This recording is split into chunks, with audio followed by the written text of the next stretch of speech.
The nation's long web of interstates provided the perfect hunting ground for a depraved predator. He preyed on hitchhikers wandering the roads. He held them captive, then tortured and raped them. When that didn't satisfy his warped cravings, he killed instead.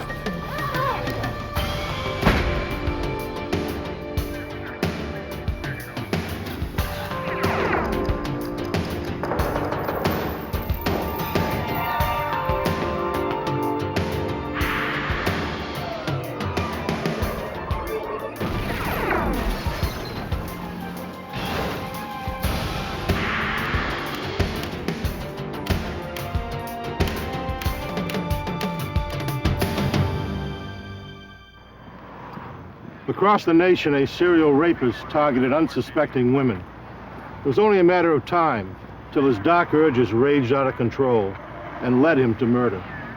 He followed a path so random, it was impossible to trace, and all that tied him to his crimes were his access to the highways and a bizarre sexual fetish.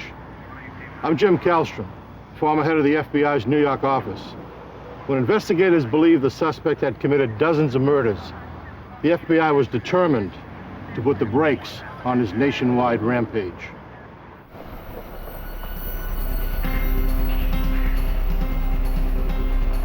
February 5th, 1990. On a road in Houston, Texas, 18-year-old Nicole Turtle desperately tried to flag down passing motorists. Someone finally stopped for the bruised and bleeding woman. Oh my God. The guy is trying to kill me. The driver took her to the closest phone to call police. Please help. At the Houston police station, Nicole told officers that she'd been kidnapped and assaulted, but she'd managed to escape. I have to get out. Her ordeal began in California 1 week earlier.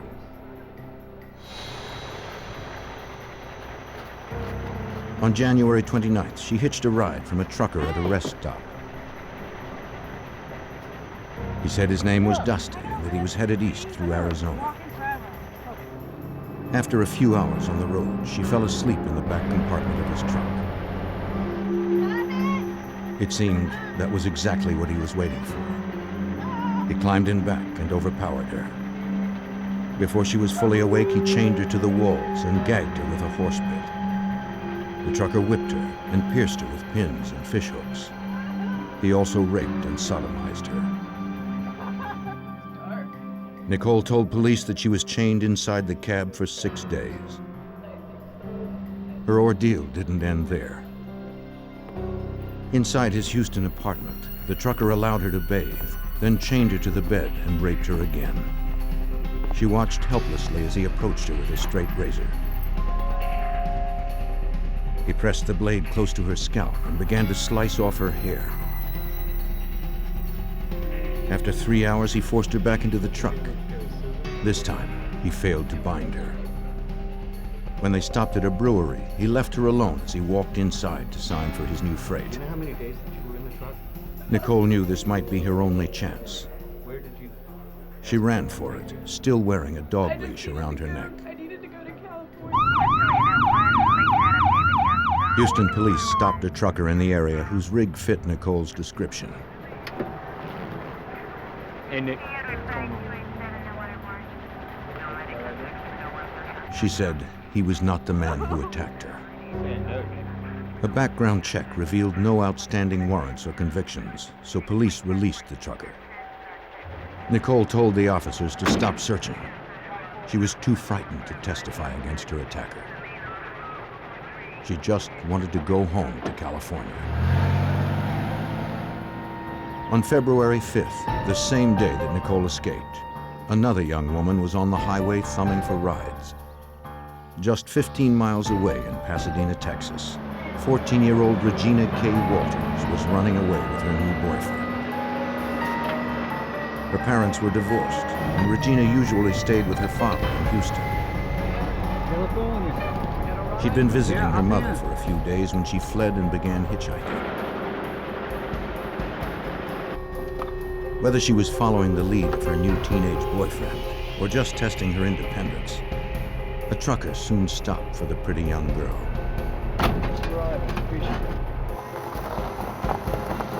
Regina's mother, Carolyn Walters, was a single mom who worked long hours as a department store clerk. When she came home from work, she was surprised to find her daughter was not home. Regina? Her daughter did not answer. Regina? Carolyn found no notes and saw no other signs that her daughter had been back to the house. She checked the answering machine, but Regina had left no messages. Carolyn called her daughter's friends and Regina's father in Houston. Hello, Chris. No one had heard from the girl. Is Regina there? The distraught mother reported her daughter as a missing person to Pasadena, Texas police. I'm Detective Jackson. How are you? She spoke with a detective from the juvenile section, providing the officer with Regina's description.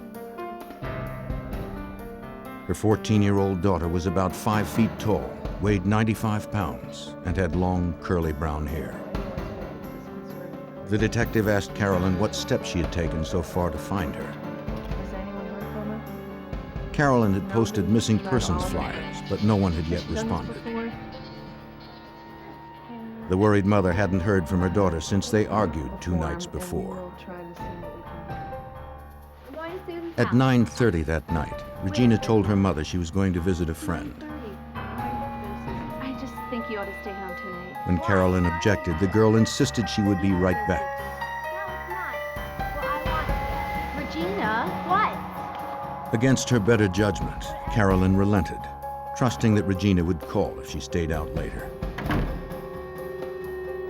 But you can go ahead. Though the young teen had a history of running away, she always returned on her own. Anybody about her parents or where she is right now? Her mother believed this time was different. Does she have a boyfriend? Pasadena, Texas police detective Suzanne Jackson of the Juvenile Division was assigned the case. She understood Carolyn's concern.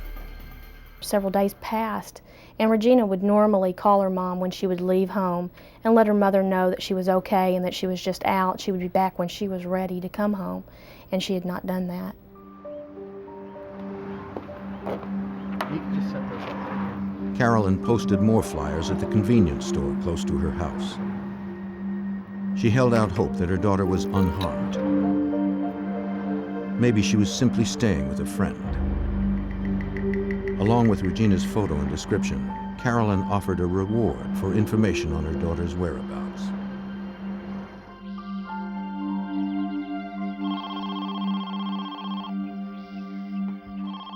"5 days after Regina's disappearance, Carolyn received a phone call. You know someone who's been with my daughter? The caller had seen Regina talking to 2 young men on the evening she left her mother's house. Okay. The person only knew the men as Billy and Ricky, Bye-bye now. but she remembered that Billy had a girlfriend with the peculiar name of Urena. Carolyn immediately called May I police. speak to Detective Jackson, please? The following day, a second caller gave Carolyn the address of an apartment where he had seen Regina at a party 2 days before. Here it is. Doesn't sound When like police you- arrived, no one answered. Okay. The manager told them the apartment was rented to a man named Billy Wayne Gibbs. The next morning, the detective told her colleagues about the case. She mentioned she was looking for Gibbs in connection with Regina's disappearance. She was also looking for 2 others, a woman named Urena and a man named Ricky. She didn't know their last names. To her surprise, the officers did. Billy Wayne Gibbs had a girlfriend named Urena Sweet and a friend named Ricky Lee Jones. The 3 were wanted in connection with an auto theft. Units were dispatched to Gibbs' apartment to wait for his return. Officers patrolled the nearby road. After several hours of surveillance, they picked up 17-year-old Gibbs and his girlfriend Urena near his apartment. Police handcuffed the young couple and brought them to the station for questioning.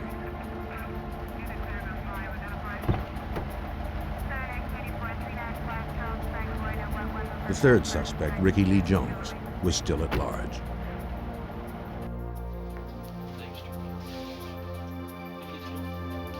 The arresting officer asked Gibbs if he had seen Regina or Ricky Lee Jones. Gibbs said he had spoken to them 4 days ago, but not since. He told police that Ricky and Regina were in love and planned to run away to Mexico, where Ricky had relatives. The detectives suspected that 18-year-old Jones had another reason for leaving town. If he were caught with Regina, he could be charged with contributing to the delinquency of a minor. Regina was 14, and they obviously were boyfriend and girlfriend at the time. When they saw the flyers that the mother had left out with reward on her location, they decided it would be best to leave the area so they wouldn't be caught. And that's when they decided to leave the area, hitchhike to Mexico. The detective learned that Ricky Lee Jones was already on probation for theft. Fleeing jurisdiction was a parole violation. She issued a warrant for his arrest. She also fed Regina's description into the NCIC, the National Crime Information Center, a database listing both victims and criminals nationwide.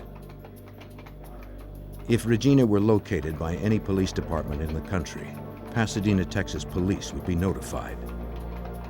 Until then, with no known address or vehicle, it would be difficult to find the pair. 15 miles away, Houston police interviewed Jerry Walters, Regina's divorced father.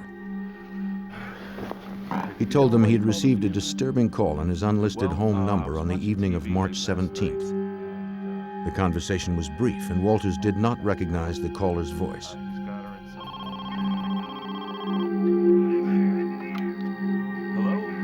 The man asked, "Are you Regina's father?" When Walters replied yes, the man told him he knew where to find Regina. He said she was in a loft of a barn, and that there had been some changes. He had cut the girl's hair. Regina's father asked if she was dead or alive. The caller hung up without answering. Detective Jackson asked Southwestern Bell to trace the call. The company told her it would take several days. Police would simply have to wait. Aside from the phone records, the trail of the missing 14-year-old and her boyfriend was stone cold. In March of 1990, Pasadena, Texas police detective Suzanne Jackson continued her search for 14-year-old Regina K. Walters. The girl hadn't been seen since early February, when she left a friend's house with her 18-year-old boyfriend, Ricky Lee Jones. The detective's only lead was an anonymous phone call made to Regina's father on March 17th. The call had yet to be traced. On the same night Regina's father received his call in Houston, her mother in Pasadena, Texas, also got a call. Hello? She recorded the conversation as police had advised. Yeah. An unknown man told Carolyn to meet him at 6:30 the next morning at the local convenience store. He had something to tell her about Regina, and he wanted to say it in person. Without giving his name or description, he hung up. Carolyn called Detective Jackson, who told her it was risky to meet the man. When Carolyn insisted, Jackson said police would go with her for protection. From a distance, officers kept an eye on Carolyn as she waited at the convenience store for the unknown caller. She had no way of knowing if the man knew who she was, and no way to identify him. Her only hope was if he would approach her. She studied everyone who came in and out, and everyone who used the phone. Carolyn waited over 2 hours. The caller never came forward. 2 days later, Pasadena, Texas police received the phone records for both calls to Regina's parents. They learned that the call to Regina's father in Houston was made from a gas station in Ennis, Texas, 200 miles northwest of where she was last seen. The call to her mother's home in Pasadena, Texas, was made from a payphone only a few blocks away. At that particular time, it was obvious that we were becoming very concerned about Regina's whereabouts. With the phone calls and the information that we received, we were pretty sure that there was going to be foul play involved. 2 weeks later, Carolyn told Detective Jackson that the man who had called her before wanted to set up another meeting at the same convenience store. Police traced the call to a nearby payphone. The caller had already fled. On April 23rd, police found a partial skeleton of a small female near a riverbank in Pasadena, Texas. They determined the young girl's age and weight was close to Regina's. Detective Suzanne Jackson brought Regina's dental records to the medical examiner. I went to the ME's office with my information. We did a comparison on some dental x-rays and found that this particular person was not Regina. Months went by with no leads. Regina's parents feared the worst. On October 12th, 2 boys were playing near a dirt road in Manville, Texas, 26 miles south of Houston. Close to the road, they came across a wood pile. They found something they'd never forget: human remains. They ran home to tell their parents, who called police. Officers arrived and secured the area. They could not identify the body at the site. It was too badly decomposed, and there was no wallet or identification nearby. All police could guess was that the victim was a child or young adult. They hoped an autopsy would tell them more. The Pasadena, Texas detective traveled to the Harris County Medical Examiner's office, bringing Regina's dental records. So you almost have a match right The there. ME compared those records to x-rays taken of the corpse. But then you get everything you can obviously. They did not match. It was a little disappointing, although we were very relieved that it was not Regina. Her parents at this particular point were concerned that we were going to be recovering a body and we were not going to be locating Regina alive, and they were ready for some type of closure at this point. As the search continued in Texas through the fall of 1990, a farmer prepared to burn down his old barn in Bond County, Illinois. He hadn't been inside in years. The farmer climbed up into the hayloft to make one last check of the place.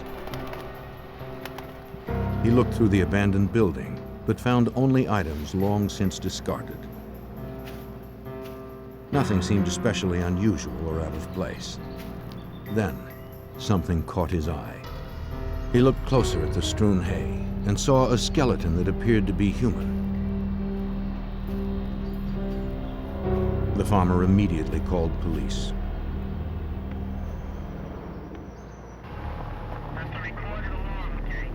In October of 1990, as Detective Jackson hunted in Texas for 14-year-old Regina K. Walters, a decayed body was found in the hayloft of an abandoned barn in Bond County, Illinois. Agent Mike Sheely of the Illinois State Police responded to the scene. I had received a call from the local sheriff's office in Bond County, Illinois, and they had instructed me that they had found a body in a rural setting near the Interstate 70, which is a major interstate that travels through Bond County. Crime scene technicians conducted a thorough search of the barn. No clothes were found on or near the body. There was no wallet or other ID. They did find a single white thread close to the bones that seemed too new to have been in the old barn for long.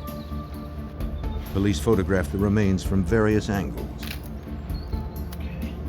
They found baling wire that matched the wire wrapped around the corpse's neck. Some hair remained on the head. Because the skull was so small, police believed the victim was probably a child. The people of nearby Greenville had not seen a murder in 10 years. The anonymity of this crime was especially disturbing. Police had no way of knowing if the victim was from the area or just dumped there by someone passing through on nearby Interstate 70. At first, they weren't even sure of the corpse's age or sex. Forensic anthropologist Mark Johnsey was called in to conduct an examination. He made several discoveries that helped Illinois State Agent Mike Sheely begin to identify the victim. Mark was able to determine that it was a young female between the ages of 14 to 16, her approximate weight, which was 90 to 110 pounds. There was indication that her hair had been cut. The distal ends had begun to grow again, but the forensics had told us that it was recent. The cause of death was determined to be strangulation. The killer had almost severed the victim's head by twisting baling wire around her neck 16 times. That's what we found. From the condition of the joints and vertebrae, Johnsey discerned that the girl was killed almost a year before. A forensic scientist analyzed the white fiber found close to the body. Maybe it would yield a clue to what the young girl or her murderer had been wearing. He determined the fiber was mostly cotton, but it didn't come from clothing. It likely came from a towel. Searching the National Crime Database, State Agent Mike Sheely listed the Illinois Jane Doe as a white female, 14 to 16 years of age, probably killed as early as September 1989. We were alarmed to find that there was 950 matches with the age group and the category and the time frame, which made the task very difficult to begin the identification process. He narrowed the field to about 100 by specifying the victim's time of death closer to the spring of 1990. The investigator then sent teletypes to law enforcement agencies working those cases. The detective investigating the disappearance of Regina Walters in Pasadena, Texas, received the teletype on October 16th. She believed the body's description fit Regina's and phoned the Bond County Sheriff's Office in Illinois. The receptionist told her they had gotten so many responses that the sheriff would have to call her back. Before she hung up, the detective remembered the mysterious phone call Regina's father had received. The caller had said the girl was in a barn. When I asked her if the body was found in a barn, she immediately transferred me to the sheriff, in which I started talking to him right away. And it was immediately discovered that it was possibly Regina, and so we immediately jumped on that and started sending the teletypes back and forth. The detective asked another question based on the March 17th phone call to Regina's father. Did the girl in the barn have shorn hair? The Illinois authorities confirmed that she did. The girl found in Illinois matched the caller's description of Regina. We sent a copy of dental x-rays to Greenville, Illinois, to the sheriff's office, and those dental x-rays were matched with the body that was discovered there, and it was confirmed to be Regina's body. One question remained. Where was Regina's boyfriend, Ricky Lee Jones? Detectives called on the FBI for help. Special Agent Mark Young, a behavioral expert in the Houston field office, was assigned as case agent. And I tried to go in and contact every person that had any involvement with Ricky or Regina. I wanted to see if there was anything that they mentioned that would have proven valuable to locating Ricky. At his former high school, Pasadena, Texas detectives also continued to pursue Ricky Lee Jones. That's right, you did. What do you call it? Just a second, please. A guidance counselor said that Jones had not been enrolled in school for the past year. She had little other information about him, though she did provide his last known address. It was the home of Jones's family. His sister Tammy was the only one there. She said that no one in the family had seen Ricky for over a year. A year? You haven't seen him in a year? They had written him off as a bad kid, believing he'd end up in prison. A year? The detective asked if they had relatives in Mexico. Tammy said her mother had some in Matamoros, just south of the Texas border. Have you seen her? Jackson showed her a photo of Regina, but Tammy didn't recognize her. Okay, that's the last time. Has he left? Ricky was already listed as wanted because he had violated his probation. So we felt like maybe he was afraid to come home if he did know anything about Regina's disappearance and her death. We were in fear that he may not want to call and tell us what had happened or may be involved himself. As Special Agent Mark Young pored over the details of the case, he developed a profile of Regina's killer. The agent determined that 18-year-old Ricky Lee Jones probably did not commit the crime. If Ricky Lee Jones had murdered Regina, he would have done it in a fit of anger, and that would have been reflected in the crime scene, and you didn't see that. It was a very controlled, purposeful crime scene. You got the impression that this is an older person, a white male, a traveler, truck driver, traveling salesman, somebody that had a reason to be across the country. The fact that the barn was close to an interstate supported Agent Young's theory. The crime scene told the agent more about the sadistic murderer. He had stripped off Regina's clothing, killed her slowly by strangulation, and most notably, had cut Regina's long hair. Whoever did this crime was doing things beyond what was necessary to perpetrate the crime.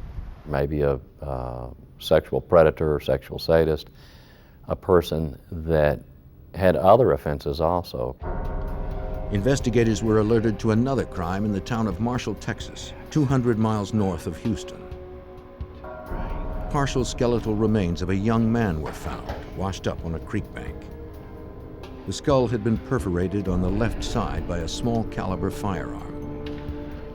Though there was little evidence to positively identify the body, the victim's age and location led police to conclude it was probably Ricky Lee Jones.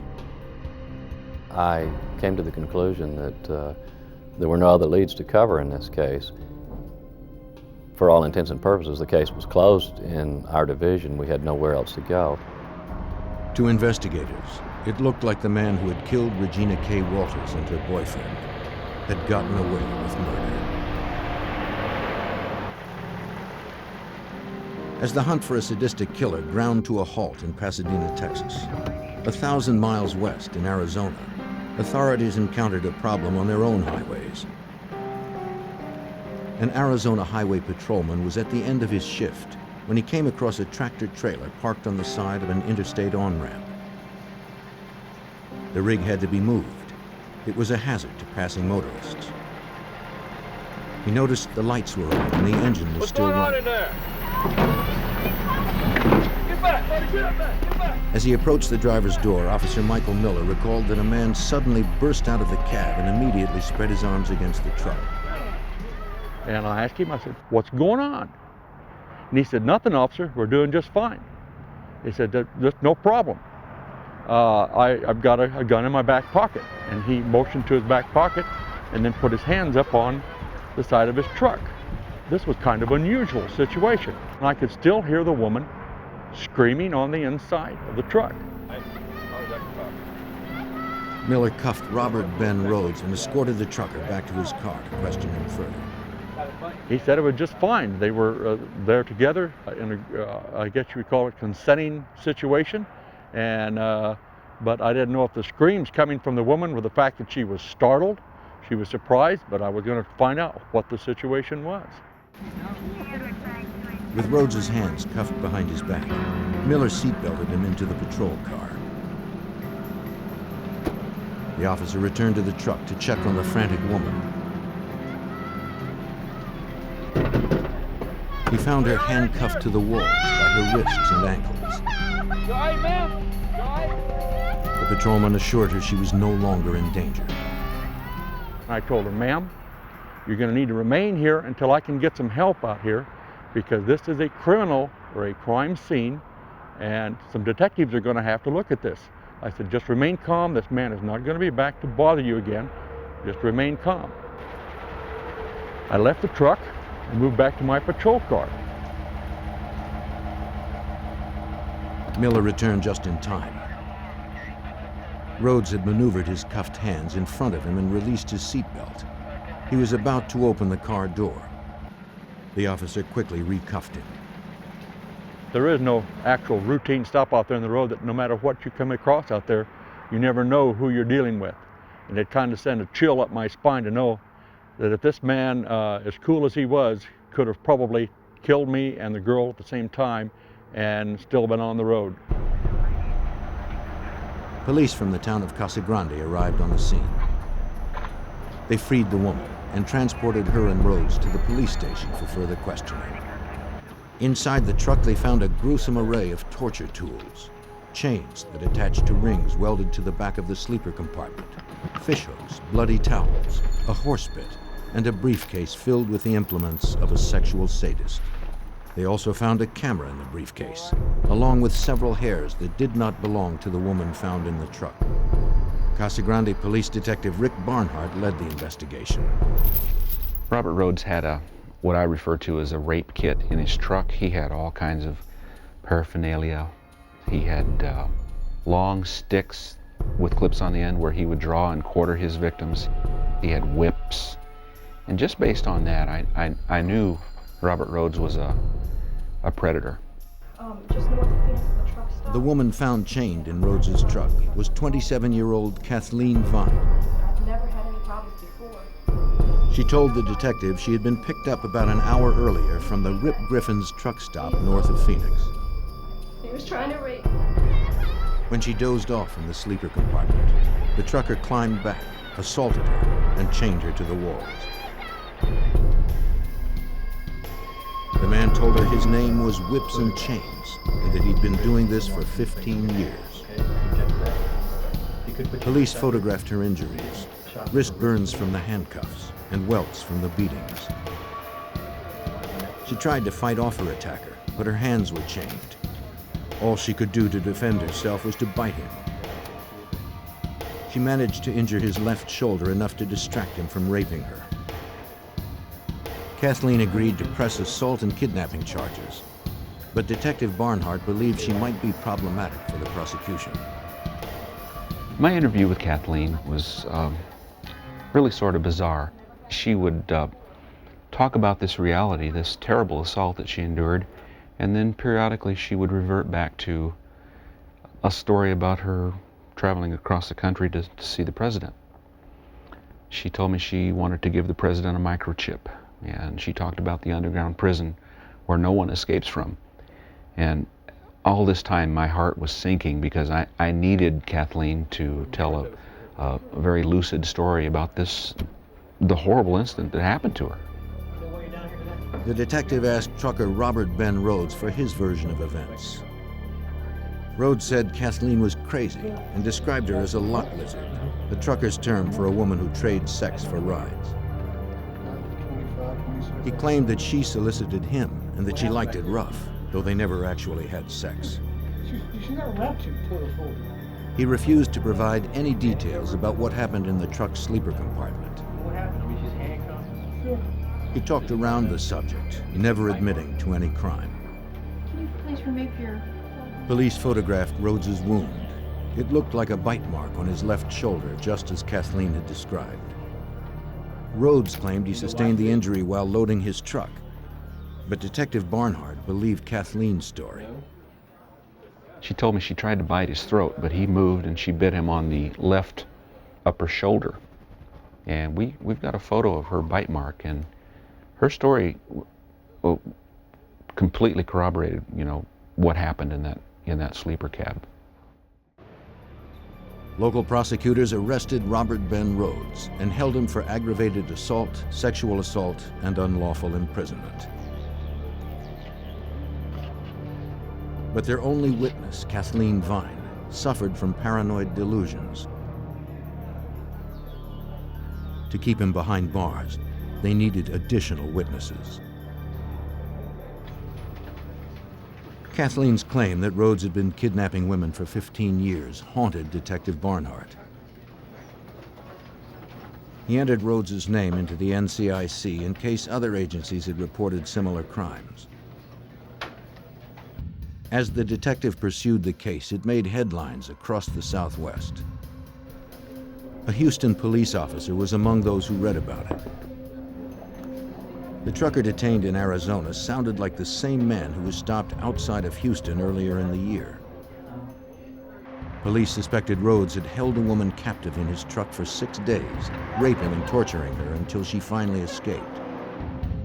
They were unable to press charges since the woman failed to identify him. Houston Police Sergeant Bomar described the case to Detective Barnhart. I was contacted by Sergeant Bomar. His was the case where the young lady escaped. I was fairly positive that Robert Rhoades was at least a serial rapist.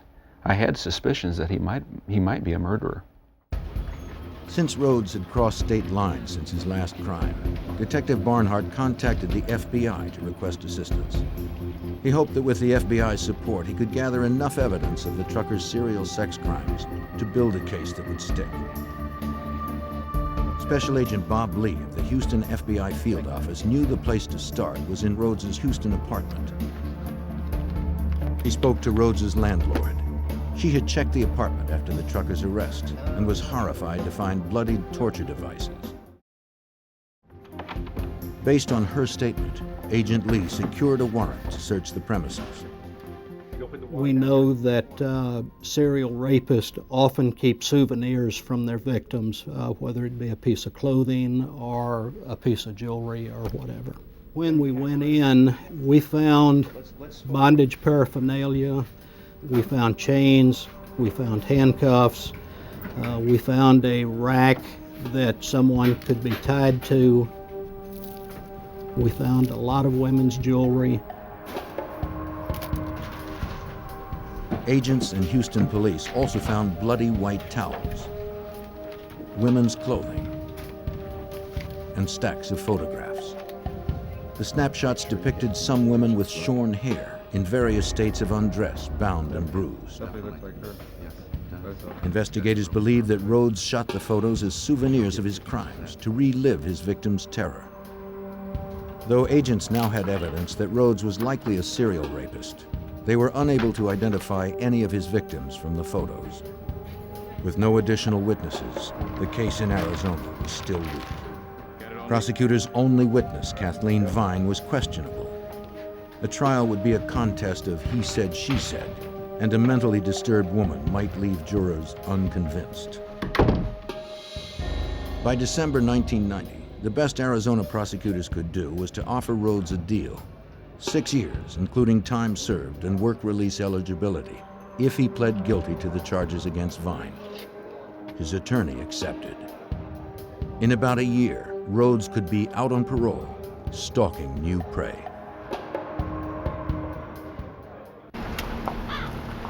By October 1991, a year after 14-year-old Regina K. Walters was found murdered in Illinois, her case remained unsolved. Special Agent Mark Young, an FBI profiler, predicted the murderer was probably a trucker or traveling salesman with prior sexual offenses. His signature behavior was to hack off his victim's hair. Agent Young spoke to area law enforcement agencies hoping they had open cases that might match the profile. One day, Bob Lee, who was an agent in the FBI on the Violent Crime Squad, overheard me talking on the phone to a police officer. And he said, hey, I had a case I had worked a few months back where a truck driver kidnapped a young girl and her head hair was cut just like you're saying. The victim's name was Nicole Turtle. She had also been raped repeatedly and had escaped the day Regina Walters and Ricky Lee Jones were last seen alive on Monday, February 5th, 1990. That same day, Houston police had stopped a trucker named Robert Ben Rhoades, who fit Nicole's description of her attacker. At the time, she told the officers it was the wrong man. Special Agent Bob Lee from the FBI's Houston field office recalled that Nicole later changed her story in the hospital where she was treated for her wounds. Later that night, she told the detectives that Robert Ben Rhoades was in fact the individual that had kidnapped her. When asked if she wanted to press charges, she told the police officer that all she wanted to do was go home. Lee also told Agent Young that Nicole was not the trucker's only victim. Rhoades was serving time in an Arizona prison for the assault of Kathleen Vine and was eligible for work release in just 3 months. The agent then described the search of the trucker's residence. And he said, we found some photographs in his apartment, some of his own pictures, with somebody else with short hair, who it seems like she was at a barn. The chilling photos portrayed a young girl at different locations, wearing a variety of seductive outfits. At the barn, she was in a black dress, shielding herself from Rhoades' camera. When I saw those photos, I said, this is Regina Walters. In order to verify that, I went to the family and I got several of their pictures, and there are facial characteristics and markings that exactly duplicated the pictures Rhoades took. The FBI began to build a kidnapping and murder case against Robert Ben Rhoades. They revisited the evidence from the search of Rhoades' apartment and found more photos of Regina. They also found several articles of women's clothing, including a black dress, which lab examiners confirmed was the dress Regina had worn in the photos. Illinois State Agent Mike Sheely was notified. He forwarded the evidence found in the Greenville barn to the FBI lab in Houston. Lab examiners discovered that the cotton fiber recovered in Illinois was consistent with the bloody towels found in Rhoades' Houston apartment, but the results were inconclusive since that type of towel was so common. Detective Jackson from Pasadena, Texas, met with agents Sheely, Young, and Lee at the Houston FBI field office to discuss what they needed for a solid indictment against Rhoades, not only for Regina's murder, but for crimes against his other nameless victims. With Rhoades nearing his release date, Illinois State Agent Mike Sheely knew they were racing against the clock. He was eligible for parole, and that he was actually eligible to work outside the prison almost on a release system. And so we were under pressure to have the indictments and to get him arrested on our charges. You have a seat here. Agents interviewed Rhoades' former Houston employer, Mike Eggleton. The trucking firm owner was not surprised to see him. Eggleton had been questioned by authorities about Rhoades before. A few years back, local police suspected the trucker of assaulting a woman in the back of his rig, but no formal charges were ever filed. The truck Rhoades had driven had been sold, but Eggleton provided its vehicle identification number, as well as Rhoades' trucking logs and fuel receipts. While agents waited for a trace to come back on the truck's ID number, the team began to assemble a timeline of the trucker's travels. Agents found fuel receipts from a gas station in Ennis, Texas, dated March 17, 1990, the same place and date as the call made to Regina's father, Jerry Walters. Oklahoma City. Several of the local calls to Regina's mother, Carolyn, also coincided with Rhoades' time in Houston. One question about the calls remained. The killer could easily have gotten Carolyn's number from missing persons flyers posted around town. But how had he gotten Jerry Walters' unlisted home number? Agent Young found the answer in evidence stored in Arizona. It was in that evidence that we located Regina Walters' little spiral notebook. And the front cover was all of her personal information, her mother's address and phone number, and her father's. When Young flipped the notebook over, he found something even more disturbing. A message that he believed was written by Rhoades himself. A knife and gun were drawn above a phrase that appeared to have blood dripping off its letters. The phrase read, "Ricky's a dead man." Only a DNA test would confirm if the partial remains of the young man found in southeast Texas was Ricky Lee Jones. Unfortunately, investigators lacked a known source of Jones's DNA to perform a comparison. And everywhere else. Since Rhoades claimed to have been abducting and torturing his victims for the past 15 years, the team submitted their timeline to VICAP, the Violent Criminal Apprehension Program, an FBI database that lists thousands of solved and unsolved crimes nationwide. Despite the limited information and gaps in the timeline, Detective Jackson was not surprised when the system returned over 50 possible matches with open homicide and missing persons cases. His trips from Houston to Baltimore to LA and back in a matter of 4 to 5 days at a time could just give you an idea of how many people he has access to and remote locations that he could abuse these people and dispose of them. A week later, agents tracked down Rhoades' truck in Houston. 2 years had passed since Rhoades had driven the rig. The cab had since been steam cleaned, repainted, and used by other drivers. But evidence of his crimes somehow survived. Investigators recovered a single strand of head hair that was consistent with Regina's. Miraculously, they also found a small fingerprint on the vinyl upholstery in the sleeper compartment that matched her prints. That proved she had been in the truck, but it did not prove when or whether she'd been there against her will. By January of 1992, almost 2 years after Regina had disappeared, investigators determined the evidence was not decisive enough to prove interstate kidnapping. They dropped the federal case. With Rhoades' parole hearing just a week away, investigators convinced the Bond County prosecutor to press charges in Illinois for capital murder. They knew the evidence was circumstantial, but they pressed on. I feared that he could escape, and I also believe that due to the overcrowding in the prison systems and those sort of things, that he could be released. On February 6th, investigators traveled to the Arizona State Prison in Florence to serve the warrant to Rhoades. Their plan was to confront Rhoades with photos of Regina, hoping to prompt a confession. An incriminating statement would bolster their case. The suspected serial killer was unfazed, even smug. We spent approximately an hour with him, but Rhoades was unwilling to speak with us and denied any involvement in the death, and was very firm in his denials. And at that point, we knew that we were going to have to prove our case. Agents believed Rhoades knew they were fishing for a confession because their evidence was weak. They suspected this arrogant man was betting he could beat the charges.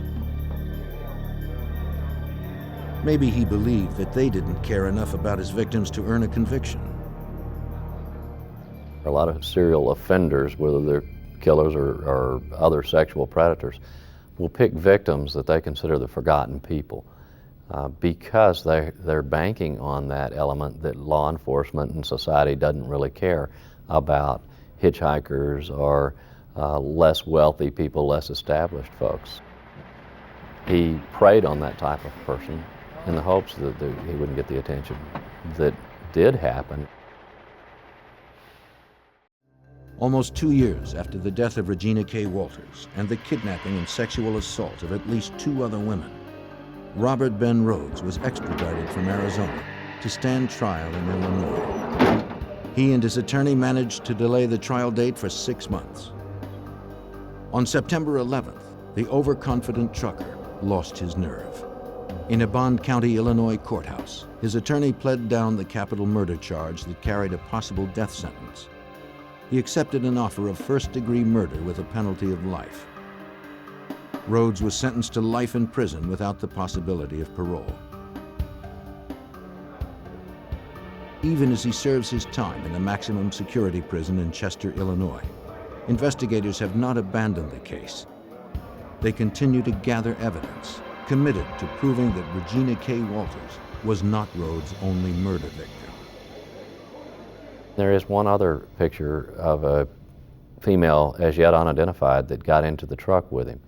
We're somewhat concerned whether that may be another victim. Anybody that gets into the comfort zone of the truck of a serial killer may potentially be another murder victim. Investigators continue to work on identifying the unknown women from Rhoades' past in hopes of bringing the small comfort of closure to their grieving families.